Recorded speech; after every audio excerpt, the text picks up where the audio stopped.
والصلاة والسلام على من لا نبي بعده أما بعد فأعوذ بالله من الشيطان الرجيم بسم الله الرحمن الرحيم قل أوحي إلي أنه استمع نفر من الجن فقالوا إنا سمعنا قرآنا عجبا يهدي إلى الرشد فآمنا به ولن نشرك بربنا أحدا إلى آخر الآية. صدق الله العلي العظيم وصدق رسوله النبي الكريم ونحن على ذلك من الشاهدين والشاكرين. اللهم ألهمنا رشدنا وأعصنا من شرور أنفسنا. اللهم وفقنا لما تحب وترضى من القول والفعل والنية. رب اشرح لي صدري ويسر لي أمري واحلل عقدة من لساني يفقهوا قولي. آمين يا رب العالمین. محترم حضرات، معزز سامعین، محترم خواتین، میری ماں اور بہنوں، میرے بھائیوں، پیارے بچوں، آج کی گفتگو کا عنوان ہے سورۃ الجن. بہت سے لوگ جنوں کا نام سنتے ہیں. اللہ رب العزت نے اپنی کتاب میں ایک سورت کا نام سورہ جن رکھا ہے.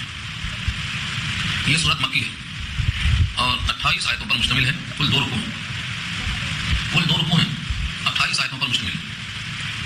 کوشش کریں گے کہ آج پوری سورت آپ کو سمجھا سکیں، کیونکہ اس کا مضمون مسلسل ایک ہی طرف چلتا ہوا جا رہا ہے. 2 رکوع 2 ہفتوں میں کرنے سے مضمون آپ کے دماغ سے نکل جائے گا. سب سے پہلے آپ کو معلوم ہونا چاہیے کہ اس کا نام سورہ جن کیوں ہے. جن اللہ کی ایک مخلوق ہے، جیسے انسان ایک مخلوق ہے، جیسے فرشتے ایک مخلوق ہے. 3 قسم کی مخلوق، جس میں سے آپ ایک کو نوری کہتے ہیں، ایک کو ناری، ایک کو خاکی. خاک کے معنی مٹی، مٹی سے بننے والے کو انسان کہتے ہیں، اور نور سے بننے والے کو فرشتے کہتے ہیں، اور آگ سے بننے والے کو جن کہتے ہیں. اب جنوں میں بھی 2 قسمیں ہوں گی. جیسے انسانوں میں اللہ کا حکم مان لیا تو مومن، اللہ کا حکم نہیں مانا تو کافر. ایسے ہی ان جنوں میں سے جنہوں نے اللہ کا حکم مان لیا وہ مومن جن کہیں گے، اور جنہوں نے انکار کر دیا ان کو شیطان کہیں گے. یہاں کافر اور جنوں میں شیطان. اور فرشتوں میں کوئی ایسا ہوتا ہی نہیں کہ خدا کا حکم نہ مانے، لہٰذا بات و تقسیم نہیں ہے. جن کو جن کیوں کہتے ہیں؟ کیونکہ جنوں کے معنی آتے ہیں نظر نہیں آنا. جنون ایک بیماری ہے، بیماری نظر نہیں آتی. مجنون کسے کہیں گے؟ آپ کی طرح وہ بھی انسان دکھائی دے گا، مگر اس میں جب جنون چڑھ جاتا ہے تو وہ مجنون ہوتا ہے، مگر وہ جنون کسی کو نظر نہیں آتا. جن اللیل کے معنی رات میں تاریکی پھیلا دیا. فلما جن علیہ اللیل، رات تاریک ہو گئی، کچھ نظر نہیں آتا. جنہ کے معنی آتے ہیں ڈھال، جب اس سے کوئی روکتا ہے تو تلوار اس کے آگے جاتی ہے اور سامنے کا چہرہ چھپ جاتا ہے. تو جن کے معنی جو نظر نہ آئے. اللہ تعالیٰ نے اس سورہ کا نام سورہ جن رکھا ہے. پہلی ہی آیت میں اللہ آیا ہے الجن. اسی کی مناسبت سے سورہ کا نام سورہ جن ہے. تو بہت اہم، بہت مضمون اہم ہے اور بہت طویل بحث ہے اور بہت دلچسپ مکالمے ہیں، لیکن دلچسپی باقی رہنے کے لیے آپ کی توجہ مطلب ہے. سب سے پہلا لفظ ہے قل. قل 12 آپ سن چکے ہیں. قل کے معنی اے نبی آپ کہہ دیجئے صلی اللہ علیہ وسلم. قل آپ فرما دیجئے، یعنی جو بھی آپ کے مخاطب ہیں کفار قریش، ان کو کہیے، ان کو بتائیے. اوحی الیہ، وحی آئی ہے میری طرف. اوحی الیہ کے معنی مجھ پر وحی آئی. وحی کہتے ہیں خفیہ پیغام، اللہ کی طرف سے بندوں کے نام. اللہ نے کس کو بھی چاہا پیغام بھیج دیا. اس وحی کے اوپر بحث کئی دفعہ آ چکی ہے. اللہ کا جو پیغام آتا ہے مخفی طریقے سے نبیوں کے پاس، اس کو وحی کہا جاتا ہے. نبی صلی اللہ علیہ وسلم کو یہ نہیں معلوم ہوا تھا کہ میرے پیچھے جنات کھڑے ہیں. جب یہ آیت نازل ہوئی، جب معلوم ہوا کہ سن کے چلی بھی گئی، ایمان بھی لے آئے. آگے بات آ رہی ہے. اوحی الیہ، وحی آئی ہے مجھ کو، پیغام آیا ہے مجھ کو، اس بات کی طرف سے اطلاع ہے. انہ، بے شک شان یہ ہے، انہ شان یہ ہے، استمع نفر من الجن، سن لیا جنوں کی ایک جماعت نے. نفر کہتے ہیں جن کی تعداد 3 سے 10 تک ہو، 10 سے زیادہ نہیں ہو سکتی. تو ان کی تعداد اکثر ساتھ لیتے ہیں کہ 9 تھی. یہ 9 جن تھی جنہوں نے سنا. اس کا پس منظر میں ابھی عرض کروں گا. کب سنا، کیسے سنا، کہاں سنا، کیا سنا، سن کر کیا اثر ہوا. فرمایا استمع نفر من الجن، جنوں کے ایک گروہ نے سنا. فقالوا، پس کہا ان جنوں نے، انا سمعنا قرآنا عجبا، بے شک ہم نے سنا ہے ایک قرآن عجیب. عجیب قرآن کو قرآن کیسے سمجھا؟ کیونکہ وہ کلام انسانوں کے کلام سے مشابہ نہیں. کوئی انسان ایسا کلام کرنے پہ قادر نہیں، تو کلام کی لذت سے محسوس کر لیا کہ یہ قرآن ہے. اور عجب اس کی لذت سے، اس کی فرحت سے، اس کے لفظوں کی اتار چڑھاؤ سے محسوس کر لیا، تو کہا ہم نے سنا ہے قرآن عجیب. یہدی الی الرشد، وہ قرآن جو عجیب ہے وہ کیا کرتا؟ یہدی، ہدایت کرتا، راستہ بتاتا، رہنمائی کرتا، انگلی پکڑ کے چلاتا. کدھر لے جاتا؟ الی الرشد. رشد کے معنی سیدھا راستہ، نیک بختی کا راستہ، سعادت کا راستہ، جنت کا راستہ، اللہ کا راستہ. یہ رشد. اسی سے بنا ہے مرشد، جو راستہ بتانے والا، اور مرشد جو راستے پر پہنچ چکا، منزل پہ جا رہا. اور یہ مرشدہ سورہ کا حکم آ چکا. یہدی الی الرشد، وہ رہنمائی کرتا ہے رشد کی طرف، راستہ راست بتلاتا. فآمنا بھی، تو ہم اس پر ایمان لے آئے. جنہوں کا یقین، جنہوں کا ایمان کس لفظ ثابت ہوتا ہے؟ فآمنا بھی، تو ہم اس پر ایمان لے آئے. ولن نشرک، اور ہرگز ہم شرک نہ کریں گے، بربنا، اپنے رب کے ساتھ، احدن، کسی کو. آئندہ کا ارادہ یہ ہے کہ ہم کسی کو اپنے رب کے ساتھ شریک نہیں کریں گے. قرآن سنتے ہی ہم ایمان لے آئے. انہوں نے کب سنا، کہاں سنا؟ اب یہاں پر میں آیتوں کو روک کر پس منظر سناتا ہوں. کہاں سنا؟ جب قرآن کریم کے نزول کا زمانہ آیا، کئی باتیں ہیں، میں 2-3 سنا کر کے آگے چلوں گا. اوپر جایا کرتے تھے جنات، خبریں لایا کرتے تھے اوپر کی. اوپر سے مراد آسمان نہیں، اوپر سے مراد آسمان نہیں بلکہ بادلوں تک جایا کرتے تھے. کیونکہ فرشتے اللہ کا پیغام سن کر جب اتر کے بادلوں میں آتے تو باہم تذکرہ کرتے، اللہ نے کیا کہا، ماذا قال ربکم، کیا کہا تمہارے رب نے، تو چرچا کرتے، تبصرہ کرتے آپس میں. اور یہ وہاں سن کے چلے آتے اور یہاں آ کر کاہنوں کے کام میں بولتے تھے. کاہن ایک میں 100 جھوٹ ملاتا اور اپنی دکان چلاتا. لیکن جب قرآن کریم کے نزول کا زمانہ شروع ہو گیا تو اب کوئی اگر جاتا اوپر تو شہاب الثاقب یعنی آگ کا انگارہ تاروں کو توڑ کر جو ہم گرتا ہوا دیکھتے ہیں ان کے ذریعے سے ان کو مار کے بھرایا جاتا. یہ پورے جن پریشان ہو گئے کہ آخر کیا چیز ہے, کیا زمانہ ہے, کیا وجہ ہے کہ ہمارا اوپر جانا بند کر دیا گیا. بڑا سب تارا دکھایا گیا, پورا آسمان بھرا ہوا ہے پہرےداروں سے, جہاں سے جاؤ جدھر سے جاؤ لوہے کے گردوں کا استعمال ہو رہا ہے. سب نے ٹیم بنایا اور پورے دنیا میں نیچے اوپر دائیں بائیں ہر طرف کافروں کو بھیج دیا. پتہ لگاؤ یہ تلاش کرتے ہوئے کہیں جا رہے تھے. نبی صلی اللہ علیہ وسلم یہاں سے واقعہ تقسیم ہوتا ہے, 2 واقعہ ہے لیکن دونوں واقعے ایک جگہ مسلم ہے. نبی صلی اللہ علیہ وسلم نے ایک مقام کا نام ہے نخلا, کھجوروں کی مناسبت سے نخلا, وادی نخلا. ایک قول کے مطابق تہجد میں قرآن سنا رہے تھے اور ایک قول کے مطابق بخاری کی روایت میں فجر میں نماز پڑھ رہے تھے. اور وہاں پر نماز فجر میں نبی کی زبان سے سہانے وقت میں جو قرآن سنا تو وہ ٹھہر گئے جنہوں نے, اور انہوں نے کہا کہ بس ہونا ہو رہی وجہ یہ قرآن ہے اور یہ عجیب و غریب ہے. ساتھیوں کو جمع کر لیا, یہ 9 کے 9 ایمان لے آئے, یہ سب کے سب ایمان لے آئے. اور ان کا ایمان لانا اور اپنی قوم کے پاس جا کر اطلاع دینا کہ ہم نے یہ قرآن سنا ہے جو قرآن رہنمائی کرتا ہے, ہم تو اس پر ایمان لے آئے, اب ہم کسی کو اللہ کے ساتھ شریک نہیں کریں گے. یہاں تذکرہ اسی کا ہے. اور وہ جنوں کا قافلہ جو وہاں پہنچا اس کا ذکر سورہ احقاف 12-26 آیت نمبر 29, 30, 31, 3 آیتوں میں آ چکا ہے. وہی صرفنا علیک نفر من الجن یستمعون القرآن فلما حضروه قالوا انصتوا. یہ پوری تفصیلی بات وہاں آئے گی انشاءاللہ سورہ احقاف 12-26 میں. تو ان جنوں نے قرآن کریم کو سنا اور ایمان قبول کر لیا. یہ نصیبین کا علاقہ ہے. نصیبین وہاں کے جنوں کا حصہ تھا جو وہاں پہنچا, ٹکڑا تقسیم کیا تھا. جیسے آپ قافلہ تقسیم کریں کہ تم ادھر جاؤ, تم ادھر جاؤ, تم فلاں گاؤں میں جاؤ. ایسے جو وادی نخلا میں آئے تھے وہ نصیبین کے جن تھے, انہوں نے قرآن کریم کو سنا. ایک واقعہ تو یہ ہوا ویسے نبی صلی اللہ علیہ وسلم کا دعوت و تبلیغ کے لیے جنوں میں جانا اس کے بعد شروع ہوا. جنوں کا وفد آپ کے پاس آیا, تقریباً 6 وفد کا تذکرہ ہے. جنوں کے 6 وفود آپ کے پاس تقریباً آئے. اس میں سے کئی واقعے باہم گڑبڑ ہوتے ہیں تو پریشان نہیں ہونا چاہیے کیونکہ کئی واقعے ہیں. اور ان میں سب سے اہم چیز یہ ہے جو تفصیل سے بیان کیا ہے. مکے میں جب ابو طالب کی وفات ہو گئی, چچا تھے, اگر سے وہ کافر تھے لیکن بہت پیار کرتے تھے. آج کے نقلی عاشق اتنا پیار نہیں کر سکتے. 3 سال تک اپنے بھتیجے کے ساتھ رہے بائی کاٹ میں اور پتے کھائے. شاہ ابی طالب انہی کے نام سے مشہور ہے وہ گھاٹی جہاں 3 سال تک مخاطب ہو کے رکھا گیا تھا. کفر کی وجہ سے کافروں کے ساتھ رہ سکتے تھے لیکن نہیں, بھتیجے کی محبت میں بھتیجے کے ساتھ رہے. جب ان کی وفات ہو گئی تو آپ مکے میں اپنے آپ کو یکوتنہا محسوس کرنے لگے اور مکے والے بہت تنگ کر رہے تھے. آپ کے دل میں خیال آیا کہ مکہ چھوڑ کر طائف چلے جائیں. اور طائف میں ایک قبیلہ ہے, اس قبیلے کے 3 بھائی ہیں. ان تینوں سے جا کر کہیں گے کہ ہمارے ساتھ دو, ہمارا تعاون کرو اور ہم کو اپنے پاس رکھ لو تاکہ یہاں ہم بنائیں دارالعلم, یہاں سے ہم کام کریں. وہ 3 بڑے بڑے جو رئیس تھے عبد علیل, مسعود ثقفی اور حبیب یا حبیب, ان تینوں کے پاس تشریف لے گئے. ان تینوں نے کسی قسم کا تعاون کرنے سے انکار کر دیا. اتفاق سے ان میں سے ایک کی بیوی قریش خاندان کی خاتون تھی. نبی صلی اللہ علیہ وسلم نے اس سے بھی کہا لیکن اس خاتون نے بھی کسی قسم کا تعاون کرنے سے انکار کر دیا.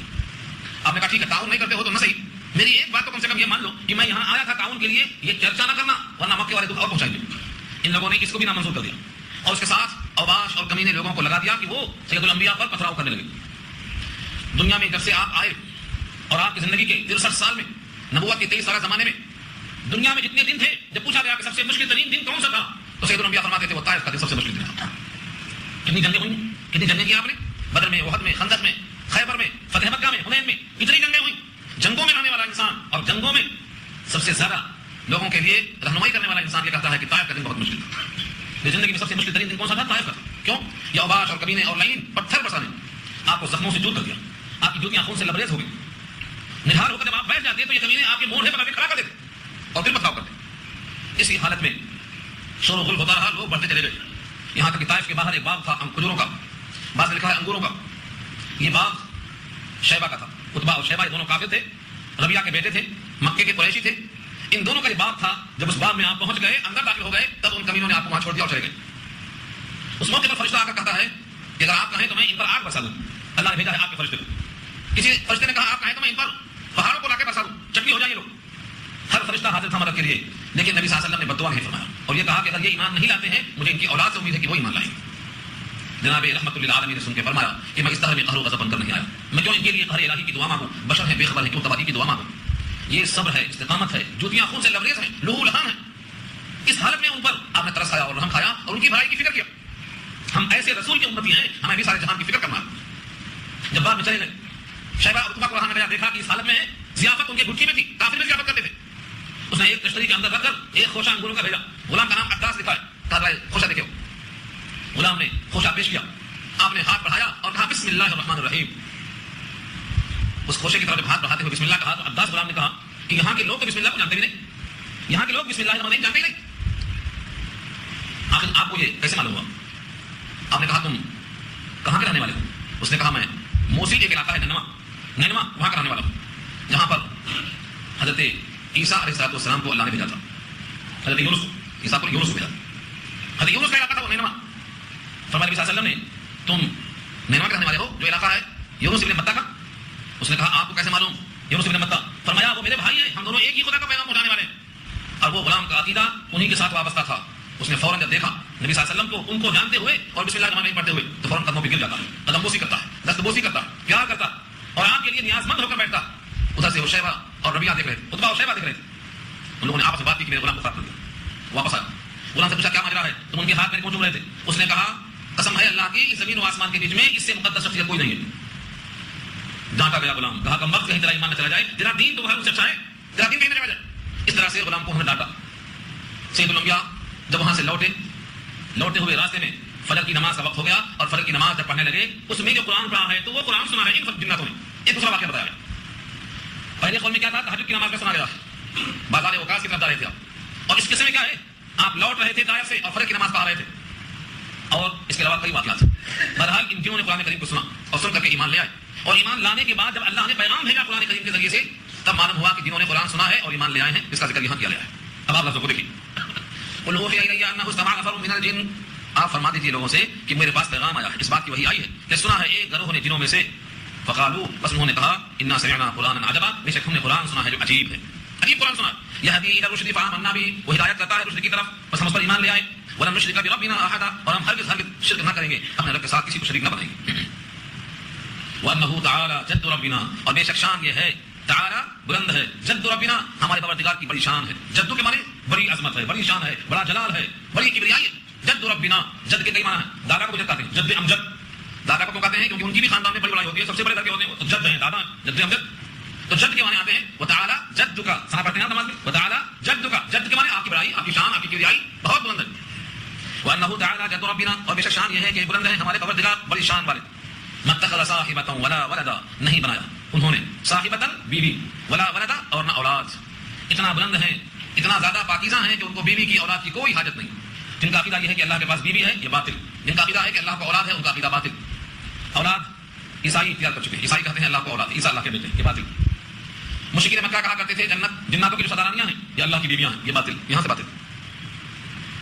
اب یہ جنات جو ایمان لے آئے وہ اپنے گمراہی کی ایک وجہ بتاتے ہیں کہ ہم کیوں بھٹکے رہے اب تک. معلوم ہے اس لیے بھٹکے رہے کہ ہم کو یقین نہیں تھا کہ لوگ اللہ پر ایسی جھوٹی بات کہیں گے, اور جھوٹ پر اتنے لوگ متفق ہو جائیں گے, اتنے لوگ جھوٹ میں متفق ہو جائیں گے. وانہ کان یقول, اور بے شک شان یہ ہے, یقول سفیہنا, ہم میں سے بات بیوقوف کہا کرتے ہیں, علی اللہ, اللہ پر, شططن, ایسی بات جو اوٹ پٹانگ ہے, جس کی کوئی حقیقت نہیں ہے, حد سے بڑی ہوئی باتیں کرتے ہیں. شططا کے معنی ایسی بات جو لغو ہے, حقیقت سے بہت دور ہے. اللہ پر ایسی بات کرتے ہیں. ان کی باتوں میں آ کر کے ہم نے بھی اللہ کے ساتھ ایسا عقیدہ رکھ لیا کہ اللہ کو اولاد ہے, اللہ کو بیویاں ہیں, جو جس نے کہا مان لیا. اور ہمارا یہ گمان نہیں تھا کہ انسان اور جنات مل کر اللہ پر اتنا بڑا جھوٹ کہیں گے, خیال نہیں تھا. جیسے آج آپ سوچتے ہوں گے کروڑوں انسان اللہ کے ساتھ بتوں کو خدا مانتے ہیں, عقل میں آنے والی باتیں. آپ ان سے پوچھو اگر پانی کون برساتا ہے, جن کو تم پوچھتے ہو یہ برساتے ہیں کیا, تو کہیں گے نہیں. پھر سزا کا کیوں ہو رہا ہے, آپ ان سے کہو سورج کیا نکلتی ہے, یہ لوگ تو کہیں گے نہیں. تو یہ لوگوں کا جو خیال ہے چلا آ رہا, چلتا جا رہا سلسلہ, جنہوں نے بھی یہی کہا. وَأَنَّا ظَنَنَّا, اور بے شک ہمارا خیال یہ ہوا, أَن لَن تَقُولَ الْإِنسُ وَالْجِنُّ عَلَى اللَّهِ كَذِبًا, کہ یہ کہ ہرگز نہیں کہیں گے انسان اور جنات اللہ پر جھوٹ کی بات. اتنا بڑا جھوٹ اللہ پہ کہیں گے سب لوگ مل کے, ہمیں اس کا اندازہ نہیں تھا. ان کی جھوٹی باتوں میں آ کر کے ہم بھی مشرک تھے اب تک, لیکن اب ہم ایمان میں آ چکے ہیں. اور ایک بڑی اہم وجہ, وَأَنَّهُ كَانَ رِجَالٌ مِنَ الْإِنسِ, اور بے شک شان یہ ہے کہ بہت سے مرد, بہت سے لوگ, انسانوں میں سے بہت سے لوگ, يَعُوذُونَ, پناہ مانگتے ہیں, بِرِجَالٍ مِنَ الْجِنِّ, جنوں کے مردوں سے, فَزَادُوهُمْ رَهَقًا, تو زیادہ ہو گیا ہے ان کا بددماغ ہونا. رہقا کے معنی بددماغی اور بڑھ گئی. جناتوں کو خیال کیا تھا کہ ہم جناتوں کے سردار ہیں, لیکن جب انسان بھی ان سے پناہ مانگ رہا ہے تو ان کا دماغ اور بڑا ہوگا.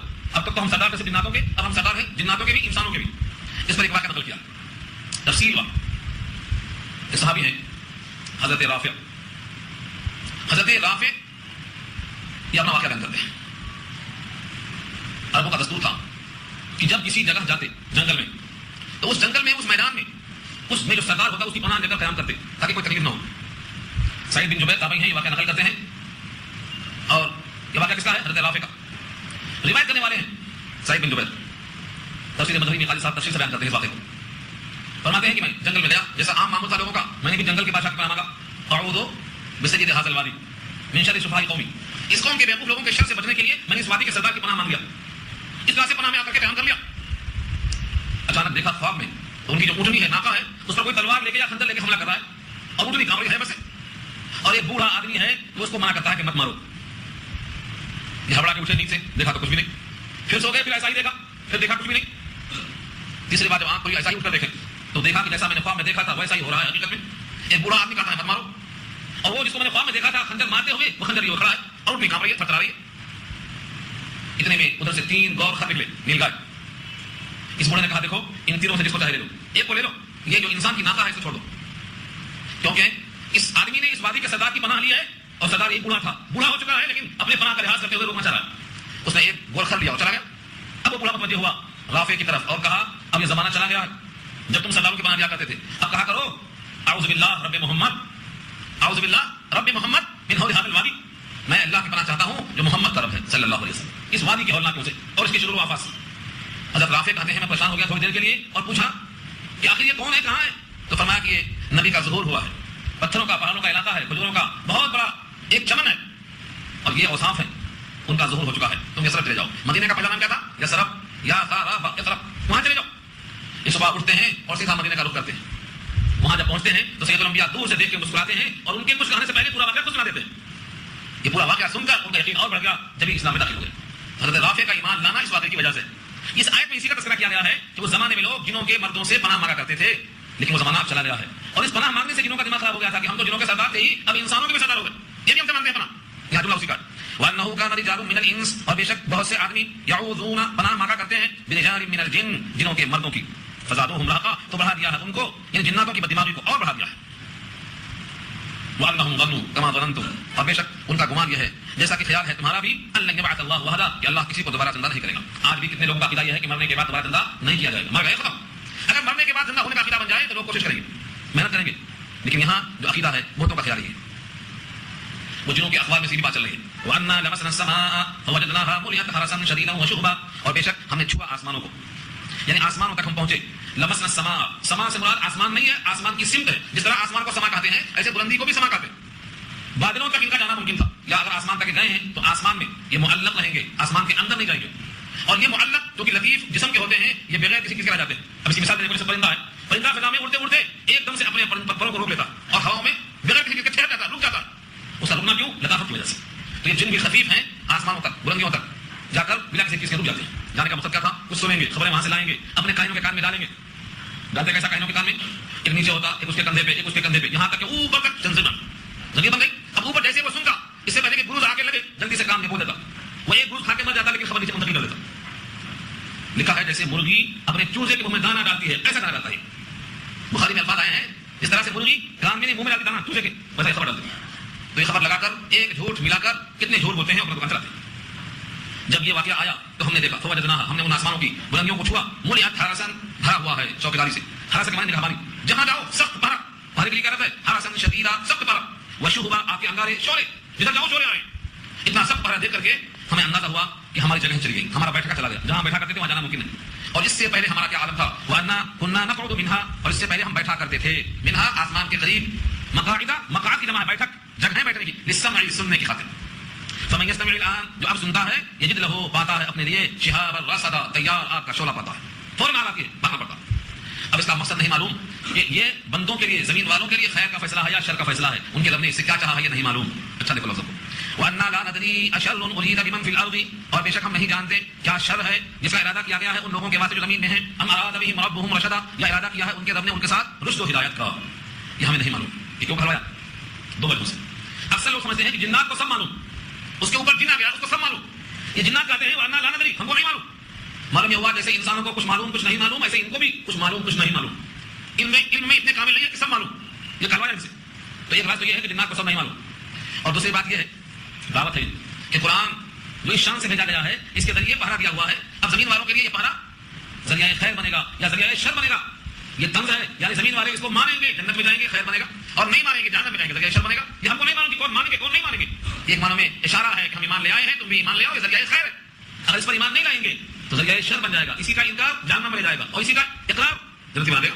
تو ایک معنوں میں دعوت ہے. ہم نہیں جانتے کہ اس پہرے کے ذریعے، اس قرآن کے نزول کے ذریعے، اور یہ بہت اہم پیغام، اتنا سب پہرا کہ ملاوٹ نہ ہو سکے، کوئی اس میں کو ملا سکے، یہ زمین والوں کے لیے اللہ کی طرف سے نہیں معلوم کہ کیا فیصلہ ہے اس کے اندر.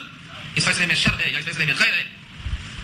اس کے باوجود فرمایا کہ ہم میں سے دو قسم کے لوگ ہیں, دو قسم کے, جنہوں میں بھی دو قسم کے ہو گئے, کچھ مان کر صالح بن گئے, کچھ نہ مان کر گمراہ بن گئے. وَأَنَّا مِنَّا الصَّالِحُونَ, اور بے شک ہم میں سے بعض لوگ صالح ہیں, نیک ہیں. وَمِنَّا دُونَ ذَلِكَ, اور کچھ لوگ ہیں جو اس کے علاوہ یعنی غیر صالح ہیں, بھٹکے ہوئے ہیں, یہاں وہاں جا رہے ہیں. جب کسی پر جنات کا اثر ہوتا ہے تو وہ باتیں کرتے ہیں, پوچھتے ہیں میاں تم کیوں آئے, اجنبی عورت پہ کیسے آ گئے. اجنبی عورت پہ آنا ان کے لیے بھی حرام ہے, یا معاشر الجن والانس, رحمان دیکھو اس کے لیے دونوں مخاطب ہیں. مگر یہ اس میں بھی بھٹکے ہوئے لوگ ہیں, اس میں بھی غلطی کرنے والے. جیسے مسلمانوں میں بھی دو قسم کے ہیں, کچھ سچے مسلمان ہیں, کچھ نقلی مسلمان ہیں, پتہ نہیں کہ ایمان کیا ہے, کلمہ کیا ہے, جن کو پتہ ہی نہیں ہے, جنت جہنم کی خبر نہیں ہے, ان کی زمین پہ قبضہ, ان کے گھر پہ قبضہ کیوں کر لیتے ہیں, پتہ نہیں کس کا انجام کیا ہو. تو جیسے وہ زمینوں پہ قبضہ کرتے ہیں, یہ بھی عورتوں پہ قبضہ کرتے ہیں, نہ یہ درست ہے نہ وہ درست ہے. تو یہ ہے منا دون ذالک, بھٹکے ہوئے ہم میں بھی ہیں. انسانوں میں جس طرح دو قسم کے لوگ ہیں ان میں بھی دو قسم کے ہیں. وَأَنَّا مِنَّا الصَّالِحُونَ وَمِنَّا دُونَ ذَلِكَ, اور ہم میں سے بعض اس کے علاوہ ہیں. كُنَّا طَرَائِقَ قِدَدًا, كُنَّا ہیں طرائق جمع ہے طریق کی, راستہ, اور قددہ مختلف راستہ ہے, کسی کا اچھا ہے کسی کا برا ہے, الگ الگ راستے. سب ایک راستے پر نہیں جا رہے, الگ الگ راستہ. وَأَنَّا ظَنَنَّا, اور ابھی کھل کے بولتے ہیں, وَأَنَّا ظَنَنَّا, اور بے شک ہمارا گمان یہ ہے, ہمارا خیال یہ ہے, ان یہ کہ لن نعجز اللہ فی الارض, کہ ہم زمین میں اللہ کو عاجز نہیں کر سکتے. وَلَن نعجزہ ہربا, اور بھاگ کر ہم اللہ کو عاجز نہیں کر سکتے. زمین میں کہیں چلے جائیں, چھپ جائیں, یا بھاگ کر آسمانوں میں چلے جائیں, ہم کو اس بات کا یقین ہو گیا ہے کہ ہم اللہ کو عاجز نہیں کر سکتے. ہم اس بات کا یقین ہو گیا. یعنی کوئی بندہ اگر خدا کا حکم نہیں مانتا ہے تو کتنا ہی طاقتور ہو, جنہوں کے بھاگنے کی رفتار سے پیچھے رہے گا, لیکن وہ جن بھی اقرار کرتے ہیں کہ ہم اللہ کے پکڑ سے بھاگ نہیں سکتے, ہم چھپ کر بچ نہیں سکتے, ہم اس بات کا یقین ہو چکا ہے. اس لیے ہم نے جو کیا ہے وہ تم بھی کرو. وہ کیا ہے, وَأَنَّا لَمَّا سَمِعْنَا الْهُدَىٰ آمَنَّا بِهِ, اور بے شک ہم نے سنا جب قرآن کریم کو ہدایت کی بات کو ہم اس پر ایمان لے آئے. آمنا بھی, ہم اس پر ایمان لے آئے. وَمَن يُؤْمِن بِرَبِّهِ, پر جو شخص اپنے رب کی ذات پر ایمان لائے گا, فَلَا يَخَافُ, اب وہ ڈرے گا نہیں. بخسا ولا رہقا, بخس کے معنی کم کر دینا, اور رہقا کے معنی زیادتی کر دینا. بخس کا مطلب کیا ہوا, نامہ اعمال میں نیکیاں بہت تھی, تھوڑا کم کر دی, اور رہقا کے معنی گناہ کم تھے, تھوڑا گناہ میں اضافہ کر دیا. نہ گناہ میں اضافہ کرنے کا خطرہ, نہ نیکیوں میں کمی کرنے کا اندیشہ. جو رب پر ایمان لائے وہ یقین کر لے کہ ہماری نیکیاں جتنی ہیں ہم کو ملیں گی, جتنا گناہ ہے اس میں اضافہ نہیں ہو, جو کا تو حساب ہوگا فیصلہ صحیح ہوگا. وَأَنَّا مِنَّا الْمُسْلِمُونَ وَمِنَّا الْقَاسِطُونَ, اور بے شک ہم میں سے بعض مسلمان ہیں, وَمِنَّا الْقَاسِطُونَ, اور ہم میں سے بعض لوگ ایسے ہیں جو ابھی تک راستہ ڈھونڈ رہے ہیں, بھٹک رہے ہیں. قاصد کے معنی آتے ہیں پہلے کی طرح بے راہ, ابھی تک پہلے کی طرح بے راہ, بدستور سابق بے راہ جیسا تھے ویسے آج بھی ہیں, یہ ہے قاسطون. فمن اسلم فاولئک تحروا رشدا, بس جن لوگوں نے اسلام قبول کر لیا انہوں نے وہ راستہ ڈھونڈ نکالا ہے نیکیوں کا, وہ راستے پر لگ گئے, ان کا انجام عمدہ ہوگا. جنات بھی آگ کے اور جہنم بھی آگ. لوگ کہتے ہیں آگ میں آگ چلی گئی تو کیا عذاب ہو سکتا ہے, کیسے ہو سکتا ہے. یہ سوال کرنے والے صاحب کو ایک تھپڑ مار کے پوچھا, میرا ہاتھ بھی مٹی کا ہے, تیرا چہرہ بھی مٹی کا ہے, سزا ہوئی نہیں ہوئی. جب مٹی سے مٹی کو سزا ہو سکتی ہے تو آگ سے آگ کو بھی ہو سکتی ہے. اور کیا جہنم میں صرف آگ ہی ہے, جہنم میں اللہ نے اتنے قسم کے عذاب رکھے ہیں کہ انسان سوچ نہیں سکتا. جس طرح جنت کی نعمتیں بہت زیادہ ہیں, انسان سوچ نہیں سکتا ہے, ایسے بھی عذاب انواع و اقسام کے, ہر قسم کے عذاب. تو یہ جہنم میں جانے والے. وَأَمَّا الْقَاسِطُونَ, اور بہرحال جو لوگ بے راہ ہیں, فَكَانُوا لِجَهَنَّمَ حَطَبًا, تو وہ ہوں گے جہنم کے ایندھن, جہنم کے ایندھن ہوں گے. یہ زمانہ وہ تھا جب مکے میں قحط پڑ گیا تھا حضور کی بددعا سے, 7 سالہ قحط. اس قحط کے موقع پر ابو سفیان جیسے لوگ گڑائے اور کہا دعا کر دیجئے کہ قحط ٹل جائے. اس آیت میں اشارہ کر دیا اللہ نے کہ اگر یہ لوگ راستے پر آ جاتے تو ہم پانی فراوانی کے ساتھ خود ہی بھیج دیتے, کچھ کرنا نہیں پڑتا ان کو. ان کی بغاوت سرکشی اس وجہ سے ان پر پانی نہیں برسا. وان, اور یہ کہ لو استقاموا علی طریقہ, اگر یہ طریقے پر مستقیم ہوتے, راستے پر چلتے, سیدھی طرف اپناتے, لاسقیناہم, تو ہم ان کو پلاتے, مان غدقا, پانی سے سراب کر دیتے. غدقا کے معنی فراوانی کے ساتھ پانی عطا کر, خوب شیریں پانی. لنفتنہم فیہ, تاکہ اس میں ان کا امتحان کریں. امتحان اللہ کا دے کر بھی اور لے کر بھی, دو طرح شروع ہوتا ہے. کسی سے لے لیا ہے تب بھی امتحان, کسی کو دے دیا ہے تب بھی امتحان. یہ ہے لنفتنہم فیہ. فیہ کا مطلب پانی خوب برساتے تو بھی امتحان, اور قحط پڑا دیا تب بھی امتحان. اور جو اعراض کرے گا اپنے رب سے وہ چلے گا سخت عذاب کی طرف. وَمَن يُعْرِضْ عَن ذِكْرِ رَبِّهِ, اور جو اعراض کرے گا اپنے رب کے ذکر سے, یہاں ذکر سے مراد بالاتفاق قرآن کریم, قرآن کریم. اور بعض نے کہا ذکر سے مراد اللہ کی یاد ہے, اللہ کی یاد سے یعنی ایمان و اطاعت سے بے نہیں کرے گا. جیسے لوگ ہو اس کو ہم چلائیں گے یا اس کو فرشتے چلائیں گے اللہ کے حکم سے, عذاباً سعدا, ایسا سخت عذاب مبتلا کریں گے. سعد کے معنی سخت عذاب. ان تمام بحثوں کے بعد مسجد, جس کو مسجد کہا جاتا ہے سجدہ کرنے کی جگہ, یہ اللہ کا گھر ہے. اگر اللہ کا گھر بن گیا تو اس اللہ کے گھر میں اللہ کے غیر کو پکارنا یہ منع کیا اس آیت نے. وَأَنَّ الْمَسَاجِدَ لِلَّهِ, اور بے شک مسجدیں اللہ کے لیے, یہ مسجدیں جو ہیں اللہ کے لیے ہیں. فَلَا تَدْعُوا مَعَ اللَّهِ أَحَدًا, مت پکارو کسی کو اللہ کے ساتھ, اللہ کے ساتھ, اللہ کے غیر کو مت پکارو. یہ نہیں کہا ان کو مت پکارو, ان کو مت پکارو, نام نہیں لیا, آپ کا دل ٹوٹے گا. آپ جن کو پکارا کرتے ہیں اپنے دل میں رکھ کر اس آیت کو پڑھ کر فیصلہ کر لیجیے. آیت نمبر 18 ہے کہ مسجدیں اللہ کے لیے, سب سجدے اللہ کے ہیں, سب جو ہے بندے ہیں اللہ کے, لہٰذا اللہ کے ساتھ کسی غیر کو عبادت میں مت پکارو. فَلَا تَدْعُوا مَعَ اللَّهِ أَحَدًا, کسی کو مت پکارو اللہ کے ساتھ. اس کے برخلاف سید الانبیاء جب کھڑے ہوتے ہیں اللہ کے سامنے قیام میں, رکوع میں, سجدے میں, قرآن میں, تو آپ کے اوپر مشرک لوگ گھیر لیتے, ایسا گھیر لیتے, مثال دیا ہے کہا کر کے, جیسے ایک گھوڑا ہے اس پر 2 کی بیٹھنے کی جگہ ہے لیکن 3-4 بیٹھ جاتے, تو کیسا لگتا آپ کو. یہ ہے لبدا اور لبدا, لبدا اور لبدا. ایک گاڑی پہ 2 سیٹیں ہیں, 4 بیٹھ جائیں اس کے اوپر, کیا لگتا آپ کو, ایک پر ایک بیٹھے. تو جب سید الانبیاء نماز پڑھنے کو اللہ کے سامنے کھڑے ہوتے تو کافر لوگ آپ پر ایسا گھیر لیتے ہیں جیسے معلوم ہوتا ہے کہ ایک پر ایک چڑھ جائیں گے. وَأَنَّهُ لَمَّا قَامَ عَبْدُ اللَّهِ, یہاں عبد اللہ سے مراد کون ہے؟ رسول اللہ. اللہ نے رسول اللہ کے بجائے یہاں کیا کہا؟ عبد اللہ کا, اللہ کا بندہ. جب محمد مصطفیٰ جو سید الانبیاء ہیں وہ اللہ کے بندے ہیں تو دوسرا کوئی اللہ کا بندہ نہ بن کر کسی غیر کا بندہ بنے گا تو اس کا انجام کیا ہوگا؟ یہاں سے معلوم ہوتا ہے کہ دنیا میں سب سے زیادہ مقدس ہستی, سب سے زیادہ محبوب ہستی, ان کو اللہ نے عبد اللہ کہا ہے.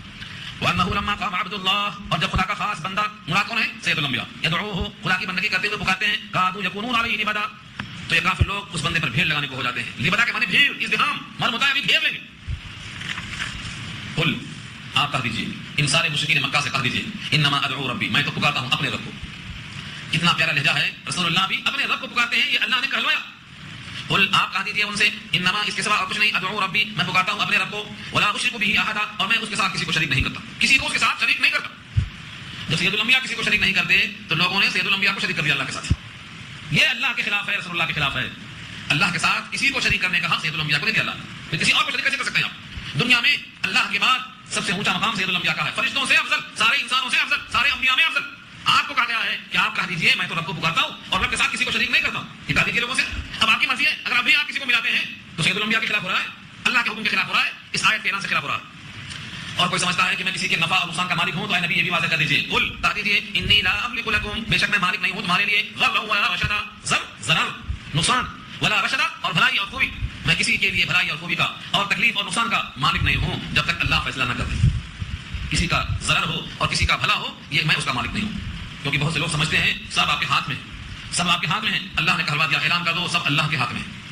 آگے ٹکڑا دیکھیے, قل انی لن یجیرنی من اللہ احد ولن اجد من دونه ملتحدا, ہاں بے شک ہرگز مجھ کو پناہ نہیں ملے گی اللہ کے مقابل میں کوئی. یعنی فرض کرو میں اگر اللہ کے حکم کے خلاف کر دوں, اللہ کی مرضی کے خلاف کر دوں تو اللہ کے مقابل میں میری کوئی پناہ گاہ مجھے نہیں ملے گی. لن یجیرنی, یجیرنی جار یجیر کے معنی پناہ دینا.